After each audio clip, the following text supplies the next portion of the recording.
अस्सलाम वालेकुम dear students, welcome to my YouTube channel biology concept. तो आज हम जिस चीज़ को डिस्कस करने जा रहे हैं वो है पायरुवेट ऑक्सीडेशन या पायरुविक एसिड ऑक्सीडेशन। तो उससे पहले हमने जिस चीज़ पर लेक्चर दिया था वो था सेलुलर रेस्पिरेशन और उसका फर्स्ट स्टेप जो डिस्कस किया था ग्लाइकोलिसिस। तो आज इस सेलुलर रेस्पिरेशन का दूसरा स्टेप है पायरुवेट ऑक्सीडेशन।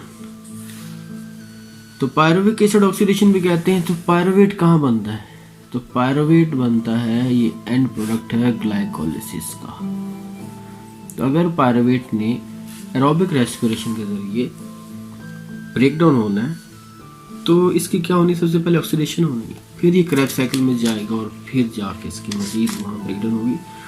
तो पायरुविक एसिड ऑक्सीडेशन को हम पायरुवेट डीकार्बोक्सिलेशन भी कहते हैं। पायरुवेट डीकार्बोक्सिलेशन मीन इसमें से कार्बन डाइऑक्साइड के एक मॉलिक्यूल क्या होगा, रिमूव होगा। ठीक है, तो पायरुवेट 3 कार्बन कंपाउंड होता है। तो आए देखते हैं कि अब ये किस दो रिएक्शन के दरमियान में लिंक का काम करता है। ये एक लिंक रिएक्शन है, ट्रांजिशन स्टेट कह लो, ट्रांजिशन रिएक्शन कह लो हम इसको। तो ये लिंक किसके दरमियान में? तो ये ग्लाइकोलिसिस में पायरुवेट बनता है और आगे इसने जाना होता है क्रेब्स साइकिल में। तो क्रेब्स साइकिल में इंटर होने से पहले इसकी ऑक्सीडेशन होना जरूरी है, वरना ये क्रेब्स साइकिल में इंटर नहीं हो सकता। ठीक है, तो ये एक लिंक है between glycolysis and Krebs cycle. तो ये लिंक पायरुविक एसिड, ये 3 कार्बन कंपाउंड होता है, तो इसकी ऑक्सीडेशन होनी है। तो ये बन जाएगा 2 कार्बन कंपाउंड जिसका नेम होगा एसिटाइल कोएंजाइम ए। तो इसकी इक्वेशन लिखी हुई रिएक्शन की होल्ड इक्वेशन देखें कि pyruvate plus NAD plus coenzyme A, it will give us, तो इससे हमें क्या मिलेगा, एसिटाइल कोएंजाइम ए, और NAD से NADH, और पायरुवेट के जो एक कार्बन रिमूव हुआ है तो वो बन जाएगा कार्बन डाइऑक्साइड। तो पायरुवेट 3 कार्बन कंपाउंड है, जबकि ये जो एसिटाइल कोएंजाइम है 2 कार्बन कंपाउंड है। तो एसिटाइल कोएंजाइम में ही क्या होगा, इंटर होगा क्रेब्स साइकिल में, और जिसमें से कोएंजाइम में वापस आ जाएगा और 2 कार्बन उसमें ऐड हो जाएंगे क्रेब्स साइकिल के अंदर। तो आए इसको मजीद मैंने एक्सप्लेन करने के लिए आपको ये थोड़ा स्केच ड्रॉ किया है। ये एक सेल है, कोई भी कह सकते हैं, एनिमल सेल कह सकते हैं। तो इसमें ये देखें 6 कार्बन मॉलिक्यूल हैं, ये हैं ग्लूकोज के मॉलिक्यूल, ये साइटोप्लाज्म में इंटर हो रहे हैं। साइटोप्लाज्म में इंटर होने के बाद इसकी हो रही है ब्रेक डाउन, और ग्लूकोज ब्रेक हो गया है 2 मॉलिक्यूल्स में जिन्हें कहेंगे पायरुवेट।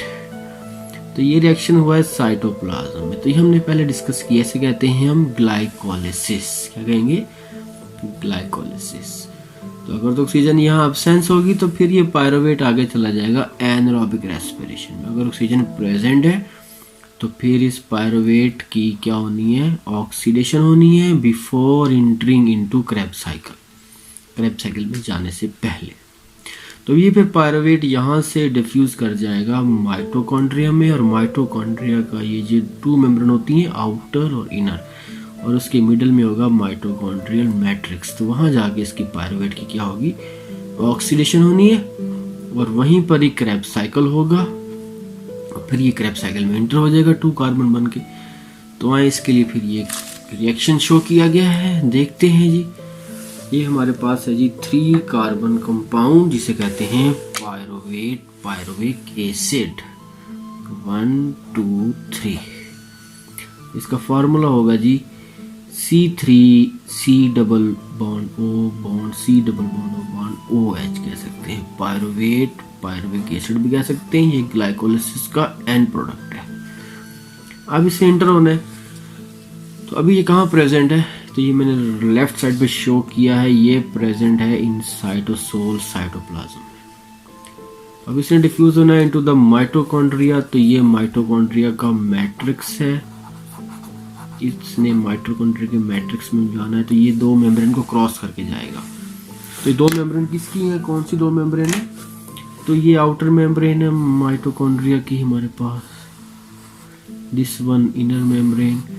तो इनको क्रॉस किसकी हेल्प से करेगा? एक हमारे पास कैरियर प्रोटीन होगी, ट्रांसपोर्ट प्रोटीन, जिसको हम पायरुवेट ट्रांसलोकेटर भी कह सकते हैं। तो इस प्रोटीन की हेल्प से पायरुवेट अंदर डिफ्यूज कर जाएगा किसके अंदर? माइटोकॉन्ड्रियल मैट्रिक्स में। ये लेंगे, इसको इंटर करवाते हैं अब हम। ये अंदर जाके इसके क्या होना है? इसकी ऑक्सीडेशन होनी है, डीकार्बोक्सिलेशन भी कह सकते हैं, इसी पायरुवेट की होनी है। ये ले, तो इसको मैंने 3 स्टेप में डिवाइड किया। ये लेंगे, रेड से शो कर रहा हूँ बल्कि ग्रीन से शो करता हूँ। 1 स्टेप, 2 और 3 स्टेप में ये मुकम्मल हो रहा है रिएक्शन। तो फर्स्ट स्टेप में क्या होना है कि ये 3 कार्बन कंपाउंड है, ये 3 कार्बन कंपाउंड, इसमें से एक carbon in the form of carbon dioxide remove होगा और उसे कहेंगे हम डीकार्बोक्सिलेशन। तो वो कार्बन डाइऑक्साइड बन के बाहर रिमूव हो जाएगा। तो ये फर्स्ट स्टेप क्या हुआ? डीकार्बोक्सिलेशन हो गई ये, ठीक। फिर सेकंड स्टेप में क्या होगा? सेकंड स्टेप में NAD molecule reduce into NADH। तो इसमें से 2 इलेक्ट्रॉन आएंगे पायरुवेट में, वो NAD में एंटर होंगे, तो इसकी ऑक्सीडेशन हुई पायरुवेट की, NAD की रिडक्शन हुई, वो बन गया NADH। ये हाई एनर्जी मॉलिक्यूल होता है, nicotinamide adenine dinucleotide. अब तीसरे स्टेप में क्या होगा जी? तीसरे स्टेप में अब ये जो 2 कार्बन बने थे ना एसिटाइल के, पहले 3 कार्बन थे ना, एक कार्बन निकल के पीछे रह गया 2 कार्बन। अब वो एसिटाइल के 2 कार्बन के साथ कोएंजाइम A अटैच होगा और वो बन जाएगा एसिटाइल कोएंजाइम A। क्या बन जाएगा? Acetyl coenzyme. तो कोएंजाइम A इसको फिर कहाँ ले जाएगा? क्रेब्स साइकिल में, इसको पायरुवेट को। तो ये acetyl coenzyme A 2 carbon structure है और ये फिर कहाँ एंटर होगा? Into Krebs cycle. तो क्रेब्स साइकिल में कोएंजाइम A इसी एसिटाइल को वहाँ छोड़ के खुद दोबारा क्या हो जाएगा? वापस आ जाएगा, तो वहाँ से रिलीज हो जाएगा। तो माइटोकॉन्ड्रिया में जिस भी चीज़ की ऑक्सीडेशन होनी है, ब्रेकडाउन होनी है, चाहे वो फैटी एसिड है, चाहे वो कोई भी ऑर्गेनिक मॉलिक्यूल है, तो उनको कौन लेके जाता होता है? कोएंजाइम A क्या बना के? Acetyl coenzyme A। ठीक हो क्या? तो ओके जी, अल्लाह हाफिज़, टेक केयर।